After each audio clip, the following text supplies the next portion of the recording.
Praise the lord. ప్రభు పేరిట మరొక దినంలోకి మీకు అందరికీ వందనాలు. ఈ దినం పరిశుద్ధాత్మ దేవుడు మన కొరకు ఏర్పాటు చేసుకున్న వాక్య భాగము అపోస్తలుడైన పౌలు గారు తిమోతి గారికి రాసిన మొదటి పత్రిక 2వ అధ్యాయం 1-15 వచనాలు. మనము సంపూర్ణ భక్తియు మాన్యతయు కలిగి నెమ్మదిగాను సుఖముగాను బ్రతుకు నిమిత్తం అన్నిటికంటే ముఖ్యంగా మనుషులందరి కొరకును రాజుల కొరకును అధికారులందరి కొరకును విజ్ఞాపనలు ప్రార్థనలను యాచనలను కృతజ్ఞతాస్తుతులు చేయవలనని హెచ్చరించుచున్నాను. ఇది మంచిదియు మన రక్షకుడు దేవుని దృష్టికి అనుకూలమైనది అయి ఉన్నది. ఆయన మనుషులందరూ రక్షణ పొంది సత్యమును గురించిన అనుభవ జ్ఞానం కలవారై ఉండవలనని ఇచ్చేయించుచున్నాడు. దేవుడు ఒక్కడే, దేవునికిని నరులకును మధ్యవర్తియు ఒక్కడే. ఆయన క్రీస్తు యేసను నరుడు. ఈయన అందరి కొరకు విమోచన క్రయధనముగా తనను తానే సమర్పించుకొనెను. దీనిని గురించిన సాక్ష్యం యుక్తకాలమందు ఇయ్యబడెను. ఈ సాక్ష్యం ఇచ్చుటకై నేను ప్రకటించువాడుగాను అపోస్తలుడుగాను విశ్వాస సత్యముల విషయంలో అన్ని జనులకు బోధకుడుగాను నియమింపబడితిని. నేను సత్యమే చెప్పుచున్నాను, అబద్ధమాడుట లేదు. కావున ప్రతి స్థలమందును పురుషులు కోపమును సంశయము లేనివారే పవిత్రమైన చేతులెత్తి ప్రార్థన చేయవలనని కోరుచున్నాను. మరియు స్త్రీలను అనుకోయు స్వస్థ బుద్ధి గలవారై ఉండి తగుమాత్రపు వస్త్రముల చేతనేగాక జడలతోనైనను బంగారంతోనైనను ముత్యములతోనైనను మిగులు వెలగల వస్త్రములతోనైనా అలంకరించుకొనక దైవభక్తి గలవారమని చెప్పుకొని స్త్రీలకు తగినట్లు సత్క్రియల చేత తమను తాము అలంకరించుకొనవలెను. స్త్రీలు మౌనంగుండి సంపూర్ణ విధేయతతో నేర్చుకొనవలెను. స్త్రీ మౌనంగా ఉండవలసినదే గాని ఉపదేశించుటకైనను పురుషుని మీద అధికారం చేయుటకైనను ఆమెకు సెలవివ్వను. మొదట ఆదాము తర్వాత హవ్వయు నిర్మింపబడిన వారు కారా? మరియు ఆదాము మోసపరచబడలేదు కానీ స్త్రీ మోసపరచబడి అపరాధంలో పడెను. అయినను వారు స్వస్థ బుద్ధి కలిగి విశ్వాస ప్రేమ పరిశుద్ధతలందు నిలకడగా ఉండిన యెడల శిశు ప్రసూతి ద్వారా ఆమె రక్షింపబడును. హల్లెలూయా, హల్లెలూయా. పరిశుద్ధాత్మ దేవుడు ఈరోజు ఈ వాక్య భాగాల ద్వారా మనతో మాట్లాడడానికి ఇష్టపడుతూ ఉన్నారు. తిమోతి గారికి అపోస్తలుడైన పౌలు గారు రచించినటువంటి ఈ పత్రికలో మనందరం కనుక చూసుకోగలిగితే చూడండి, 2వ అధ్యాయంలో మొదటి వచనం నుంచి కూడా మనం చూసుకోగలిగితే, నా కుమారుడు అయిన తిమోతి, నువ్వు విశ్వాసమును మంచి మనస్సాక్షిను కాపాడుకోమని చెప్తున్నారు.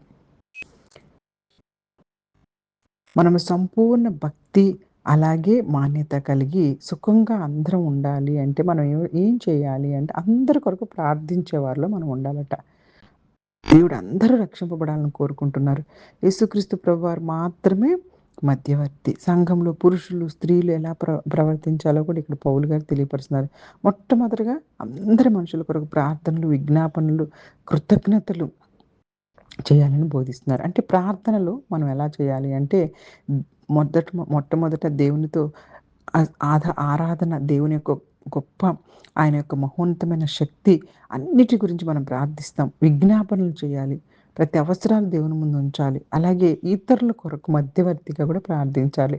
అంటే అయ్యా ఇదిగో నా సంఘంలో వారు, లేకుంటే నా కుటుంబస్తులు, లేకుంటే నా బిడ్డలు, ఇలాగా వారందరికీ కూడాను ఇదిగో ప్రశాంతత సమాధానాన్ని కలుగజేయని మన మధ్యవర్తిగా వారందరి గురించి కూడా ప్రార్థించేవారిగా ఉండాలి. అలాగే దేవుడు చేసిన మేలు కృతజ్ఞతలు చెప్పాలి. రాజుల కొరకు కూడా ప్రార్థించమంటున్నారు. అంటే మన నాయకులు రాజులు అంటే ఆ దినాల్లో రాజుల పరిపాలన ఉంది కనుక రాజులు అంటున్నారు. ఈ దినంలో అధికారులు రాజులు అంటే మన పైన పరిపాలిస్తున్న వారిని. ఆ రోజుల్లో కూడా రోమా చక్రవర్తి నీరో ఆయన పరిపాలనలో ఉన్నారు జనమంతా. అతను క్రైస్తవులకు అనుకూలుడు కాదు. అయినా పౌలు గారు అతని గురించి కూడా ప్రార్థించమంటున్నారు. ఎందుకంటే దేశంలో శాంతి సమాధానాలు ఉంటేనే సువార్త ప్రకటించడానికి వీలుగా ఉంటుంది. ఈ దినాల్లో కూడా మనం అధికారుల గురించి ఎందుకు ప్రార్థించాలని, వారికి దేవుడు మంచి జ్ఞానాన్ని ఇచ్చి సరైనటువంటి ఆజ్ఞలు, సరైనటువంటి రూల్స్ పెడితే మనకు కూడాను చక్కగా దేవుని యొక్క వాక్యాన్ని ప్రచురం చేసుకోవడానికి, ప్రశాంతంగా దేవుని ఆరాధించుకోవడానికి అన్ని రకాలుగా కూడాను చక్కగా మనం దేవుని సేవ చేసుకోవచ్చని నాయకుల గురించి దేవుని దగ్గర మొరపెట్టుకోమంటున్నారు ఈనాటి నాయకులు, వ్యవస్థలు, వైద్యులు, పోలీసు అధికారులు, సమాజంలో ఉన్నటువంటి గొప్పవారందరి గురించి మనం ప్రార్థించాలి. అందరు మనుషులు రక్షింపబడి సత్యజ్ఞానానికి రావాలని ఆయన కోరుచున్నారు. అంటే పాపి నశించడం దేవుడు ఆనందించడు. ప్రతి ఒక్కరు పశ్చాత్తాపడి ఆయన వద్దకు రావాలనే కోరుకుంటున్నారు. దేవుడు మనిషికి స్వేచ్ఛా నిర్ణయం ఇచ్చారు కానీ అందరూ రక్షింపబడట్లా. కాబట్టి క్రీస్తు ప్రభువాన్ని అంగీకరించిన వారే రక్షణ పొందుతారు. అది స్పష్టంగా ముఖ్యమైన విషయం, అది తెలియపరచాలి మనం. దేవుడు ఒక్కడే, దేవునికి మనుషులకు మధ్యవర్తి కూడా ఒక్కడే, ఆయన మనుషుడైన క్రీస్తు యేసు. మధ్యవర్తి అంటే 2 పక్షాలను కలిపే వ్యక్తి. అంటే మనిషి పాపం వల్ల దేవునికి దూరం అయ్యాడు.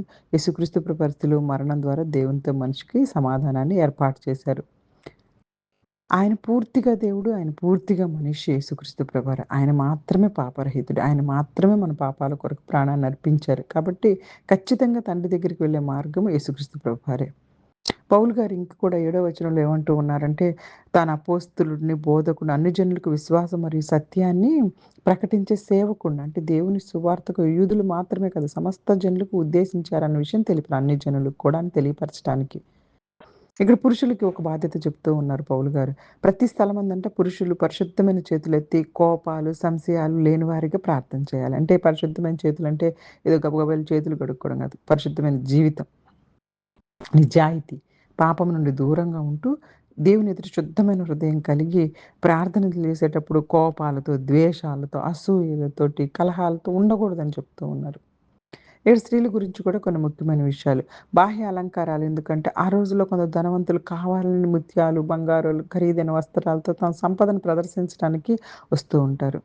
కానీ ఇక్కడ పౌలు గారు ఏం చేస్తున్నారంటే, స్త్రీలకు నిజమైన అందము వారి వినయము, దేవుని భక్తి, మంచి క్రియలను బట్టి వస్తుంది. సంఘంలో ఉన్నటువంటి బోధనల గురించి కూడా తెలియపరుస్తున్నారు. ఎఫెసీ సంఘంలో చాలా తప్పుడు బోధనలు అప్పటికే వచ్చేసాయి. అస్తవ్యస్తంగా అక్కడ పరిస్థితులున్నాయి. కొత్తగా విశ్వాసంలోకొచ్చిన కొందరు వాళ్ళ వల్ల మరీ గందరగోళంగా ఉందనమాట. అందుకని ఆ సందర్భంలో పౌలు సంఘంలో క్రమశిక్షణలో, బోధలో ఉండాలని చెప్పారే తప్పించి, ఇక్కడ స్త్రీలనేదో తక్కువగా చూసారని మాత్రం కానే కాదు. స్త్రీలలో కూడా దేవుడు గొప్ప సేవకులను ఉపయోగించుకున్నారు. పాత నిబంధనలో కూడా మనకు దెబోరా న్యాయాధిపతిగా పనిచేశారు. దేవుడు వాడుకున్నారు. ప్రిస్కిల్ల అపోస్తల కార్యంలో ఆకుల ప్రిస్కిల్ల మనందరికీ తెలుసు. అలాగే ఫీబే రోమీలు పత్రికలో కూడా. అందువల్ల ఈ భాగం మొత్తం కూడాను చారిత్రక పరిస్థితి మరియు సంఘ క్రమశిక్షణ నేపథ్యంలోనే అర్థం చేసుకోవాలి. అలాగే ఆదాము, అవ్వ గారి గురించి కూడా ఇక్కడ మాట్లాడుతూ ఉన్నారు. పౌలు గారు సృష్టి క్రమాన్ని గుర్తు చేస్తున్నారు. ముందుగా ఆదాము సృష్టించబడ్డ తర్వాత అవ్వ సృష్టించబడింది. కానీ అవ్వ ముందు మోసపోయింది. ఆదాము గారు కూడా తెలిసి కూడా అవిధేయత చూపించారు. ఇక్కడ పురుషుడు గొప్ప, స్త్రీ తక్కువ అని బోధన కాదు. పాపం మానవ జీవితంలోకి ఎలా ప్రవేశించిందో గుర్తు చేస్తూ దేవుని ఏర్పాట్లు చేసే క్రమాన్ని గౌరవించమని చెప్తూ ఉన్నారు. రక్షణ కృప వల్ల విశ్వాసం ద్వారా వస్తుంది. స్త్రీలు విశ్వాసం, ప్రేమ, పరిశుద్ధత, స్వస్థ బుద్ధితో నిలిచినప్పుడు దేవుడు వారికి అప్పగించిన పిలుపులో ఆశీర్వదిస్తానని తెలియపరుస్తున్నారు. హల్లెలూయా! హల్లెలూయా! కాబట్టి ఇక్కడ మనం నేర్చుకుంటుంది ప్రతి విశ్వాసి అందరి కొరకు ప్రార్థించాలి. దేవుడు ప్రతి ఒక్కరు రక్షింపబడాలనే కోరుకుంటున్నారు. యేసుక్రీస్తు ప్రభువారు మాత్రమే దేవునికి మరియు మనుషులకు మధ్యవర్తి. ఆరాధనలో పరిశుద్ధత, శాంతి, వినయం ఉండాలి. బాహ్య అందం కంటే అంతరంగ పరిశుద్ధత దేవుడు ఎక్కువ విలువిస్తారు. సంఘంలో దేవుడు ఏర్పాటు చేసిన క్రమాన్ని గౌరవిస్తూ సత్యబోధన కాపాడాలి. మనల్ని మనం ప్రశ్నించుకోవాల్సిన ప్రశ్నలు, నేను, నా కుటుంబం, సంఘం, దేశ నాయకుల కోసం ప్రార్థిస్తున్నామా? యేసుక్రీస్తు ప్రభువు నా ఏకైక రక్షకుడు, ఆయన మధ్యవర్తి అని నేను విశ్వసిస్తున్నానా? నా ప్రార్థన కోపాలు, అసూయలతో లేకుండా దేవుని ఎదుట పరిశుద్ధ హృదయంతో జరుగుతుందా? నేను సంఘంలో శాంతి, క్రమం మరియు సత్యబోధను ప్రోత్సహిస్తున్నానా? నా జీవితంలో బాహ్య రూపం కంటే దేవునికి ఇష్టమైన గుణాలు ఉన్నాయా లేదా? ఇవన్నీ మనల్ని మనం పరిశీలించుకొని, మన జీవితాల్లో మార్పు తెచ్చుకొని, దేవుడు అనుకుంటున్న విధంగా పరిశుద్ధాత్మ శక్తితో ముందుకు సాగాలని కోరుకుంటూ, చిన్ని వాక్యాన్ని దేవుడు ఆశీర్వదించి దీవించును గాక. ఆమేన్. God bless you all. God bless you all.